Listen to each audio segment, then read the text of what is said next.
I don't mind being alone. I just don't want to be insignificant. Hello, and welcome back to another episode of Quote Me Later with me, your host, Vanya.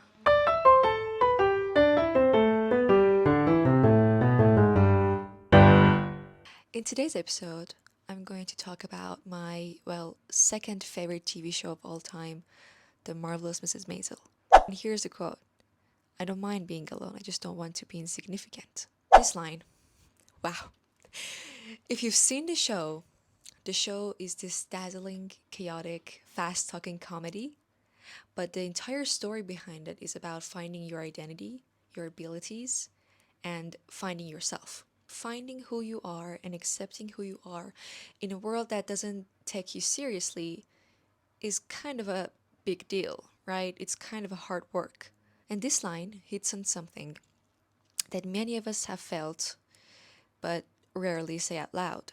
It's not really about loneliness, it's about meaning, about wanting to matter.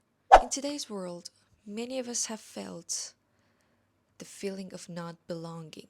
The second you blow the candle and your age is getting serious, the feeling of not belonging to someone or somewhere hits you right in the head with a pan. And right now, me personally, I'm struggling with the feeling that I do not belong to anyone or anywhere or anything, quite literally. I'm not alone. I have friends. I have so many good friends. I have my family, but sometimes even when I'm, with my friends, hanging out, laughing, talking, I feel alone. And today, I will try my best to unpack this feeling so we can learn what actually is wrong.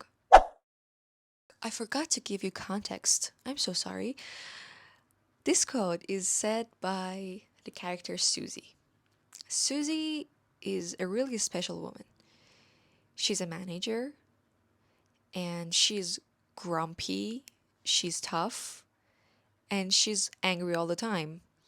But she has this crazy impact and effect on her friends. She tries to ignore the fact that, hey, we have a bond together. But she has the most impression on, well, the main character of the show, Mrs. Maisel. Let's talk about psychology here. My favorite part, truly. Research shows that people can actually handle solitude, but what they can't handle is the feeling of not belonging, the feeling of insignificance. Solitude doesn't crush us, but insignificance? Man, that eats away our sense of purpose. And that's why someone can be surrounded by people but still feel invisible. I'm pretty sure that you have all had this feeling at some point in your life. Think about it like this: maybe you were at a party, laughing, talking, but deep down you feel like no one really saw you. No one really care about you. You as a person, you as a character, you as a human being. I do too. You're not alone in this. Or maybe you post something online and the silence makes you wonder if you even matter to people.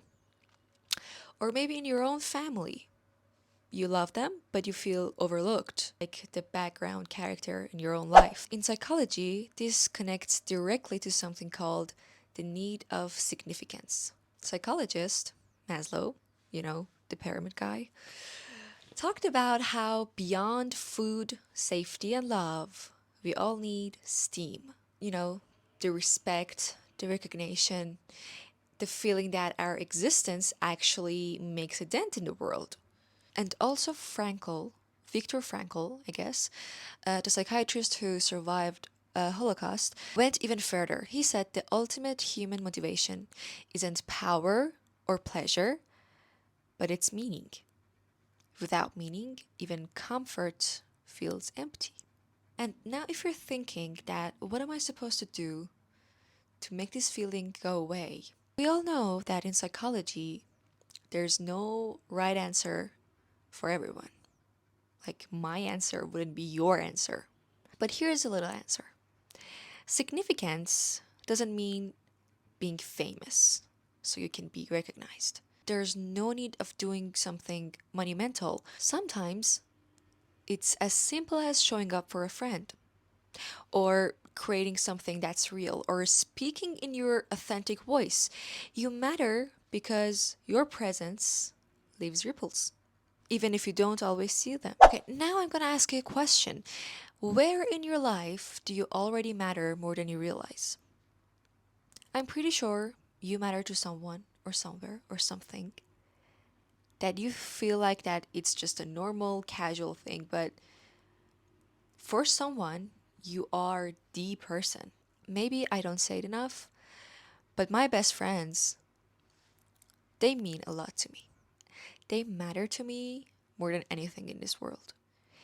And I feel like that they might not know this. They might not know that whenever I'm with them, I feel the most belong to anyone or anything.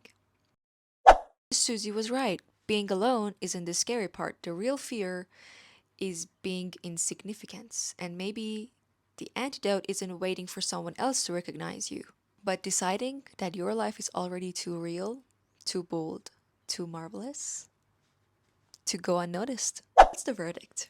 Humans need two things. Number one, autonomy.